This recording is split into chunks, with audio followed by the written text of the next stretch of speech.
Bloomberg Audio Studios. Podcasts, radio, news.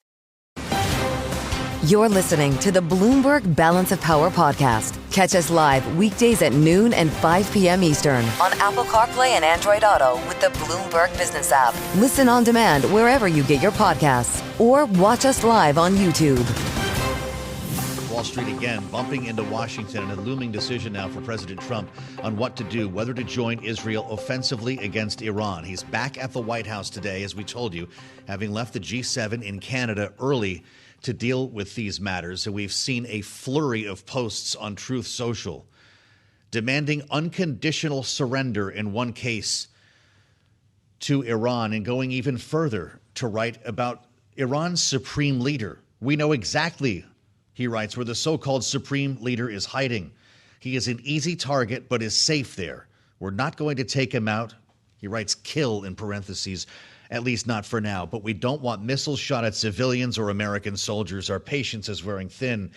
Thank you for your attention to this matter.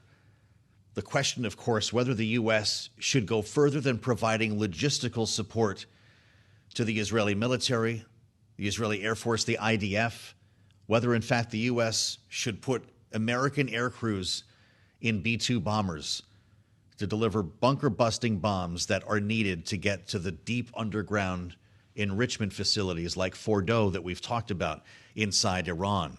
I discussed the idea of U.S. involvement and whether it was essential right at this time yesterday in a conversation with Ron Dermer, Israel's Minister for Strategic Affairs. Here's what he said. The U.S. has been tremendous in the support that it's given Israel from the beginning of this war on defense. There's an understanding, frankly, Joe, in America, and not just Israel, that when we are fighting Iran, we're not just fighting for ourselves. We're fighting an enemy of the United States. So when we're taking them on, we are fighting your fight. And actually, our victory will also be an American victory. And I think it will help turn the region into a different direction. Let's see what the thinking is at the White House right now. Bloomberg's Tyler Kendall has been there all day and joins us live from the North Lawn. Tyler? Yeah, hey, Joe. Well, it's our understanding that the U.S. has been in close contact with its Israeli counterparts. President Trump has been in the Situation Room getting updates. And then about an hour ago, as you mentioned, we saw this flurry of posts on Truth Social that included him posting about unconditional surrender and also threatening Iran's supreme leader. And then another one worth reiterating. He said, quote, "We now have complete and total control of the skies over Iran. Iran had good sky trackers and other defensive equipment and plenty of it, but it doesn't compare to American-made, conceived, and manufactured stuff," in quotes. This definitely, of course, heightens the U.S.'s support of these ongoing Israeli airstrikes, as the question really does become, what will U.S. involvement look like going forward? We could soon have an answer, as Axios reports that President Trump is going to convene that National Security Council at 1 p.m. Eastern. And we also heard from the German chancellor speaking to local broadcaster, saying that the U.S. will make its decision based off of whether or not it thinks Iran is willing to negotiate. We should say that up to this point, the White House has maintained that it has a defensive posture here, though it did move military assets into the region. And analysts do tell us, just for context, that if the U.S. does get involved, it likely wouldn't be boots on the ground, troops on the ground, but it would be air or sea defense and support moving forward there. Also important to mention, though, that the speculation about this, Joe, really did heighten after we saw a post from Vice President J.D. Vance earlier today. He wrote in a post on X that President Trump, quote, "may decide he needs to take further action to end Iranian enrichment." Of course, the possibility of a diplomatic de-escalation could still be on the table. It's worth noting that President Trump did suggest earlier that he may dispatch either Vance or his special envoy, Steve Witkoff, for talks with Iran. We're just waiting for some updates on how that involves. All right, Tyler, stay close with us. Bloomberg's Tyler Kendall at the White House as we turn our attention now to what is left of the G7 summit in Canada. Bloomberg's David Gura is in Banff, where world leaders are continuing to move their conversations ahead, even without President Trump. David, how is all of this playing there? Well, to borrow a phrase from the president, this matter does have the attention of the world leaders who are gathered here. We heard from Chancellor Friedrich Merz of Germany this morning, talking about that conflict, having some very strong rhetoric about Iran, and suggesting that the U.S. is going to make its decision on military action today. So everyone here tracking very closely what's happening in Washington, indeed what's happening in the Middle East as well. But as you rightfully point out, Joe, The agenda proceeds as normal. President Volodymyr Zelensky is here in Canada. He had a meeting with Prime Minister Mark Carney just a few minutes ago, at which Canada announced a big investment in defense spending for Ukraine and new sanctions on Russia. We're seeing those meetings continue over the course of the day, and sitting in President Trump's seat at all of these major meetings is now Scott Bessent, the Treasury Secretary, who traveled here with President Trump with the expectation going into this summit there would be more conversations on the sidelines about trade and tariffs, but he has now been kind of given the imprimatur to sit in that seat over the course of these meetings to kind of play the role of the U.S.'s representative here as conversations center on Ukraine this morning and energy this afternoon. Again, the official agenda continues, but everyone here very much watching what's unfolding in Washington and the Middle East, Joe. Great reporting this week from David Gura live in Banff, Canada. Thank you so much, David, as we add the voice of experience in retired General Frank McKenzie. We told you he would join us, someone with answers to many of the questions that we've been asking, as he was the former commander, United States Central Command, CENTCOM, from 2019 to 2022. Now executive director of the University of South Florida's Global and National Security Institute. General McKenzie, it's good to have you back on Balance of Power. Welcome back to Bloomberg TV and radio. It's good to have you with us. The president is facing a big choice today, as it seems, and he's been writing on Truth Social about it. If you were still in your old job, would you recommend to the president that the U.S. join Israel offensively in eliminating Iran's nuclear program? Well, I think, first of all, it's good to be with you, Joe. I think the important thing to remember here is as he approaches this decision, President Trump actually has unique credibility with Iran because he gave the order to strike Qasem Soleimani back in early 2020. So he possesses enormous wasta, if you will, as he approaches this problem. It's going to be his decision to choose how is he going to use it. Are we going to try to negotiate now? The problem with negotiating with the Iranians is they're not great fighters, but they're remarkable negotiators. They will try to bog you down. They'll try to spin it out in time. And what they will try to do is stay on their task of destroying Israel and ejecting us from the region. So it's a particularly difficult decision for the president to make. If we go in and we strike this target, as we're talking about doing, we're probably not going to be able to completely eradicate the Iranian nuclear program, but we will set the nuclear program back. Interesting. You mentioned Qasem Soleimani. I believe you did recommend to President Trump at the time that he be taken out. And a lot of people are looking at that as the beginning of a saga that brings us here today, that in fact closing the deal at Fordo and eliminating, by the use of American B-2 bombers and the Moab, eliminating what is left of that enrichment facility would be the bookend on something that you started that day, General. Is that correct? Well, that would be President Trump's decision to actually execute that strike. And I believe you can make a point that it began a narrative arc that has taken us to where we are today. 2024 was the worst year in Iranian history in terms of foreign policy and defense policy, but it really did begin with the loss of Soleimani, who was their inspirational leader, the guy that could bring it all together for him across the region. After January 2020, he was no longer there, and they have felt his loss significantly. It's really interesting as we try to understand the impact that had when it comes to communications with Iran's proxies, when it comes even to esprit de corps, if I can use that term, in keeping some cohesion among proxies and even within the Revolutionary Guard. The elimination of Qasem Soleimani speaks directly to the chaos and the lack of response, the chaotic response we're seeing now, does it not? It absolutely does. The fact of the matter is the Iranian military, and particularly the IRGC, the Republican Guard Corps, they don't have good succession planning. People come into these jobs and they stay for many, many, many years. You don't have someone you can turn to if a person dies or is killed.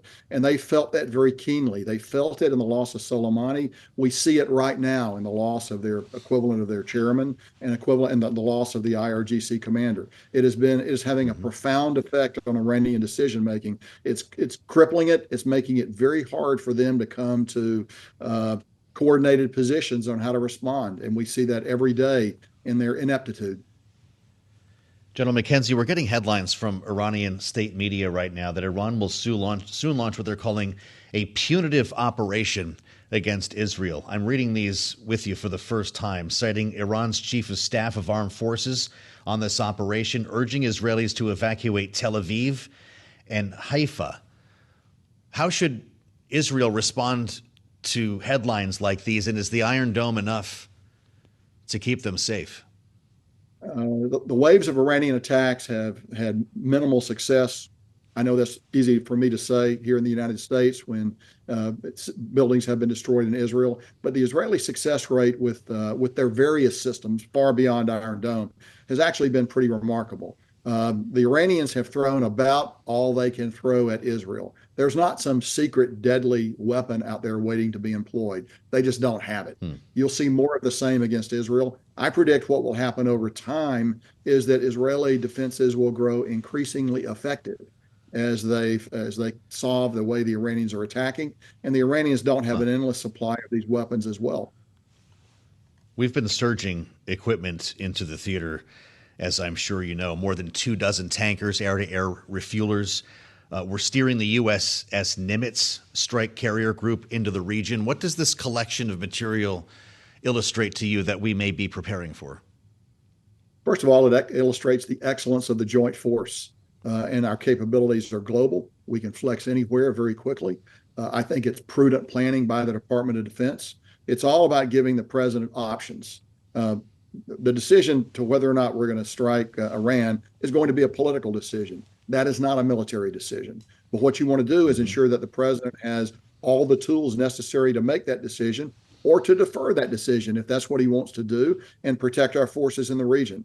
And so that's what's going on right now. It's pretty much another day at the office for the U.S. military. We're very good at this. Yeah. They're bringing them in so that we can prepare for really any contingency. Some great reporting today in the New York Times about what it would take to strike Fordo, the underground enrichment site that we've already referred to. It's essentially underneath a mountain, General. And apparently the U.S. was involved here, the Pentagon, for several years trying to refine a strike plan if, in fact, it was needed. They found that it would require B-2s, several of them, releasing one Moab after another down the same hole before they got there. Were you involved in those experiments? Is that actually what it would take, regardless of whether it's decided to be used today? Is that what it would take to blow up a mountain? So really, Joe, all I can tell you is we have very good plans. We have very good capabilities. We've studied the problem. We believe we have a solution to the problem. But that's really all I can tell you. Well, when the general can't answer a question like that, I know we're getting warm on something here. Let me ask you further. There's also reporting that if we didn't, in fact, make that decision to use these bunker-busting bombs, that cutting the power might do it. A sabotage mission to cut the power to these centrifuges, which spin at supersonic speeds. Should that be in our playbook? Every possible approach to this problem is in our playbook, and many of them are obviously also in Israel's playbook. Everything from different forms of cyber attack to power interruption to proxy attack direct on the ground. All of those options are on the table. All of those options have been thoroughly studied, and all of those options would be available should we choose to use them. As we spend time with retired General Frank McKenzie trying to figure out the way forward here, I wonder the questions that you're asking as well about how far Israel is planning to go here, General. Is there a scenario that we should be prepared for that would involve Israeli boots on the ground in Iran and a very different mission to support? Joe, I can't see that under any circumstance. Iran's a large country with a population of over 90 million. I can't see any possible way that would involve an Israeli ground invasion of Iran. Just not going to happen. I see some scenarios perhaps where the Israelis believe they can knock out the existing government. You're dealing with what is essentially a failed state, a dysfunctional entity, and in some ways that may be better than a state that isn't failing, but that has malevolent intent not only against Israel but against all of its neighbors. It would not be a good scenario for the people of Iran, who will be denied basic services for food, for medicine, for all the things that make life worth living. But to some degree, the only people to blame for that is current Iranian leadership. General, you know what it's like to be in the Situation Room with the National Security Council, with the President of the United States. It appears that's the kind of day they're having today at the White House. We've already discussed the decision that President Trump is facing here. And I wonder if we could qualify this as the most important foreign policy decision facing a president since the withdrawal of Afghanistan. It's certainly a big decision. And if you're in there as a military person, your job is to ensure that the people who make those decisions, the civilian leadership of our country, have all the options they need in order to execute whatever decision they choose. And then the joint force will faithfully execute those decisions. There seems to be an expectation this decision is made today, General. How long is this window open for? I think we have some flexibility in how we choose to approach it. I think the problem is for the Iranians, time works against them. They're weaker every day. They're more attrited every day. They're less capable every day. So I think the clock is working against them. It's working for us and for Israel. Lastly, the president writing on Truth Social, General, you might have seen it. We know exactly where the so-called supreme leader is hiding, he writes. An easy target. He's safe there. We're not going to take him out, at least for now. Is the supreme leader eventually a target? Don't know the answer to that. I do know that President Trump has unique credibility when he writes those words, and Iran is very much aware of that. It's great to have you with us, General. We hope that we can continue this conversation with you. Retired General Frank McKenzie, former CENTCOM commander, now at the University of South Florida's Global and National Security Institute. A fascinating conversation as we always seek to bring you voices of experience, practitioners here on Balance of Power. We'll assemble our panel next. Rick Davis and Jeannie Shanzano are with us live from Washington with much more to follow here. I'm Joe Mathieu, and glad you're along on the Tuesday edition of Balance of Power on Bloomberg TV and radio. You're listening to the Bloomberg Balance of Power podcast. Catch us live weekdays at noon and 5 p.m. Eastern on Apple CarPlay and Android Auto with the Bloomberg Business app. You can also listen live on Amazon Alexa from our flagship New York station. Just say, Alexa, play Bloomberg 1130. Watching the Tuesday trade evolve with the news here from Washington. Bloomberg News can now confirm the President of the United States set to meet with the national security team here to talk about what next in the Middle East. We've had a flurry of Truth Social posts from President Trump, and as we were just discussing with retired General Frank McKenzie, a big decision here in the offing, and it could come today based on everything that we are hearing about what should be the U.S. policy when it comes to offensive military action against Iran. The president calling for unconditional surrender in one Truth Social post, going even further, if you were with us on Bloomberg, to say we know exactly where the so-called supreme leader is hiding, adding that we're not going to take him out, at least not for now. The pressure campaign is ratcheting up here as we get closer to a decision that could lead to either U.S. military action or some sort of deal, if we're still allowing for that. We assembled our political panel now. Bloomberg Politics contributors Jeannie Shanzano and Rick Davis are with us. Rick is our Republican strategist partner at Stone Court Capital. Jeannie is senior democracy fellow with the Center for the Study of the Presidency and Congress. Rick, you've spent enough time at the White House and in SCIFs across Washington to have a sense of what this is like inside the sit room, inside the West Wing right now. Give us a sense of the conversations that are being had, the options the president is hearing, and from whom. Yeah, well, the Joint Chiefs' job is to advise the president and give him military options, obviously orchestrated by his Secretary of Defense, Pete Hegseth. So they are there along with the national security team, both inside the White House and other members in the cabinet. And that is exactly, Joe, what you described they're doing. They're going through various scenarios, to tell the president what kind of options he has, what kind of choices, answering any questions that he or the team has, and game planning out a little bit about what happens next. We know he's not tweeting in there because you're not allowed to have a phone in a SCIF. It's certainly not in a sit room. And so he must have, we can almost time how much time he's in the sit room by like when those tweets kick off again, and he gets his phone back. But the bottom line on it is that they'll have all the information they need there at hand, a lot of electronic information available to make a decision. And that maybe that decision is a non-decision for now, but at the end of the day, it's the president's choice. It is not the decision of a military leader to make what we do. They are giving him options. It's up to the president to make that commander-in-chief decision. Jeannie, I don't know how often you're on the same page as Tom Massey, but he is among a group of Republicans on Capitol Hill who are demanding that Congress be involved in this decision. The president obviously has great authority when it comes to dealing with our own national security, when it comes to the immediacy of whether or not to strike. But if we're talking about a longer-term commitment here, when does Congress get the call? Well, so far, they have not been very active. You mentioned Tom Massey, who is joined by strange bedfellows like Ilhan Omar and Alexandria Ocasio-Cortez, who have indicated they would sign on to this resolution. And then, of course, in the Senate, you have Tim Kaine, who is promising to bring other Democrats along. It'll be curious to see if any of the more right-wing MAGA folks go along with him. So we're going to see strange bedfellows. And I think from the president's perspective, and you can see this, I think, in the truths from today, he would think best case scenario is that he compels Iran to give up, come to the negotiating table, and he doesn't have to make this very tough decision. Because for him politically, this is a very fraught moment. He has told people two things that simply do not reconcile together. One, I am Israel's best ally. America will continue to support it. Number two, we are out of foreign wars. I am heading for a Nobel Peace Prize. We are going to be America first.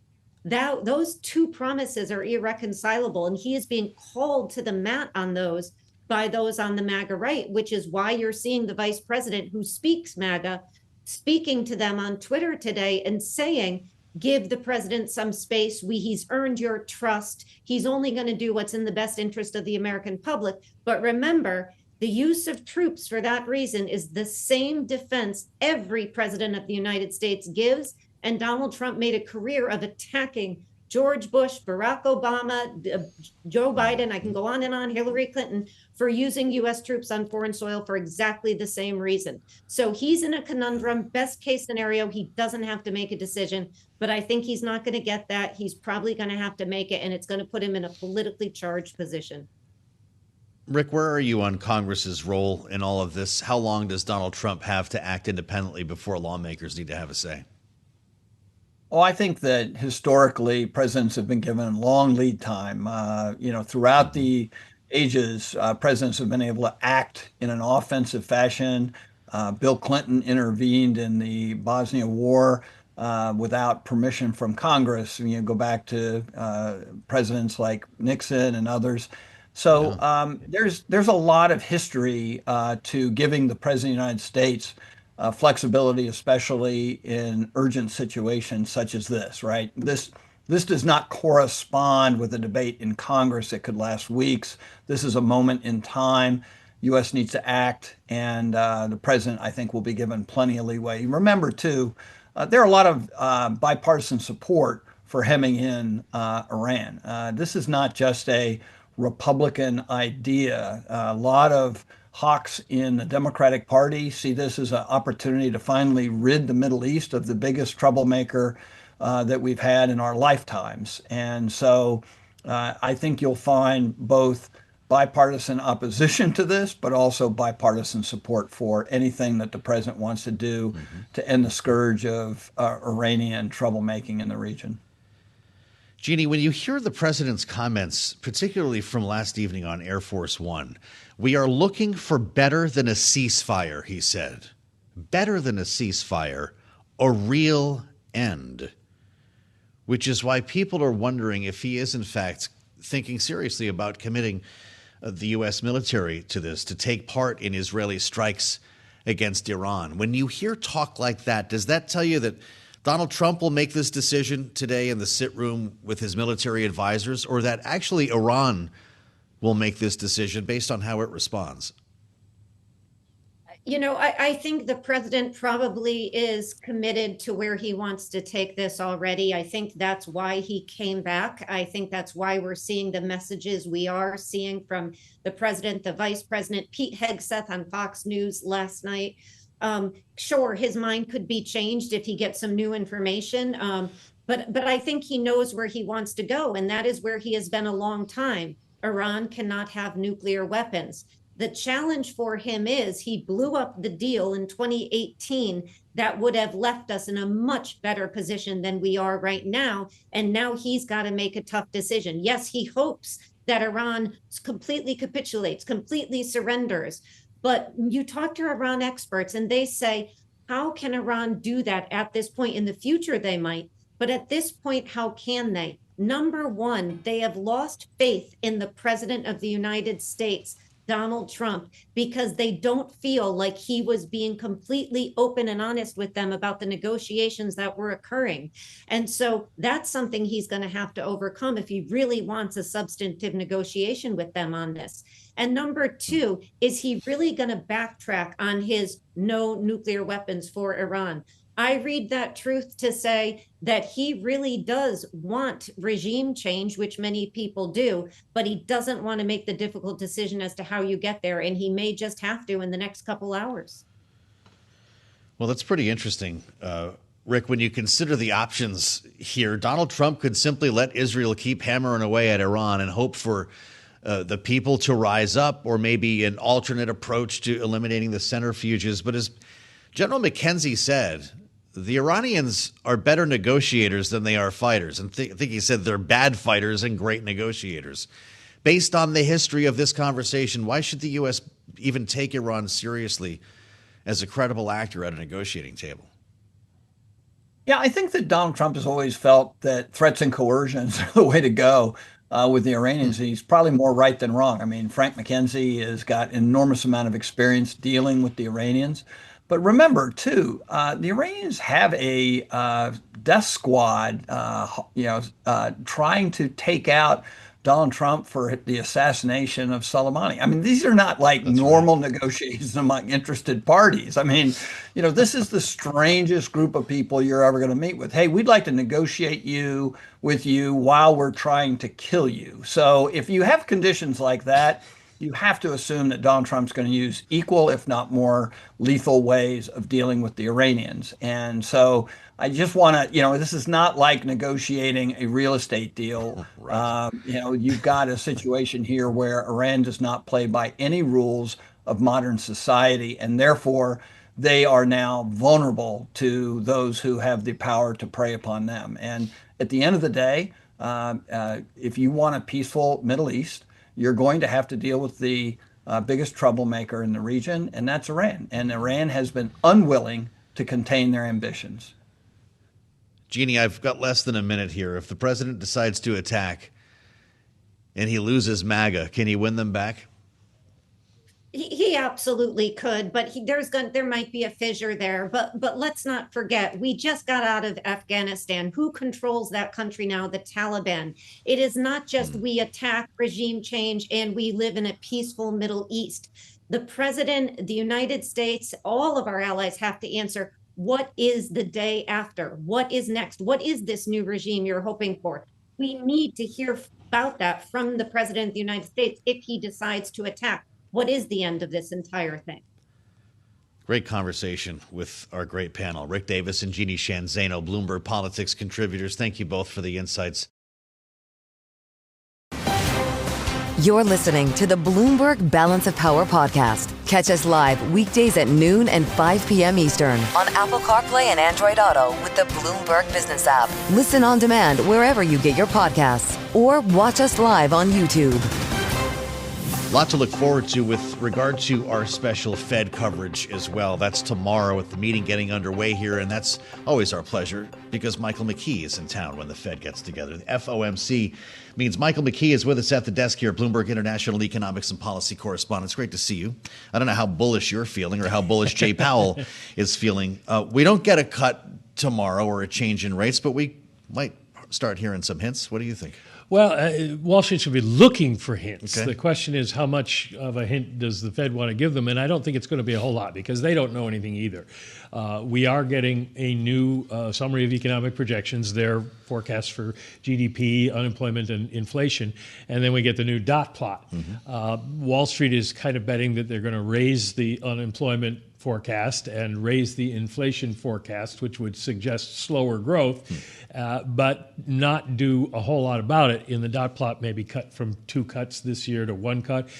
And essentially admit they don't know what's going to happen to the economy because we're all waiting on Donald Trump. Yeah, well, about everything. So yesterday, or probably would have a couple days ago, asked you about tariffs. We have a massive geopolitical crisis that's unfolding now as well.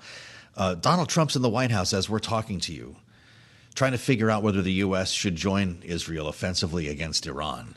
This is happening just as the FOMC gets behind closed doors. Does that factor into their decision-making? It's not going to factor into their decision-making because there is no way to know what it will actually mean. We can speculate about what the U.S. might do, and we can speculate about how the Iranians and others in the Middle East might respond. But other than oil prices going up, which is sort of a given in this situation, there's no way to know how this would play out for the U.S. economy, which is what the Fed cares about. Oil prices can go up. They will maybe at some point affect people's purchasing decision-making. But for right now, they have to watch, too. I mean, maybe they'll have a TV set watching you in the Fed meeting. We'll see about that. If anyone knows, it would be you. But in this case, I mentioned tariffs. A weaker than expected reading on retail sales today. This is something the Fed can get its arms around. Is that a result of the front loading or the front running that we saw ahead of tariffs taking effect? It largely was, in the sense that most of the damage was done by a decline in car sales because everybody bought cars earlier. I see. Building materials, maybe a little bit tariff related, but probably a lot weather related. It's rained. It just keeps raining. Wow. Then you had gasoline prices go down. Gasoline prices are going back up again now because of what's going on in the Middle East. So it isn't clear exactly what the message is from all of that, except that the Fed has to keep an eye on whether Americans want to keep spending. Sure. But the Americans are waiting for details as well. And the interesting thing about getting all this information from the Fed tomorrow is July 9th. 2 weeks after that, we hear about the reciprocal tariffs, and that might change the whole game again. Unless, of course, there's an They extension. put an expiration date on their new forecast. Yeah, well, I guess 2 weeks is a pretty long time around here. So imagine yourself in the news conference tomorrow, as you will be, and I know you're probably crafting some impossible-to-answer question as we speak.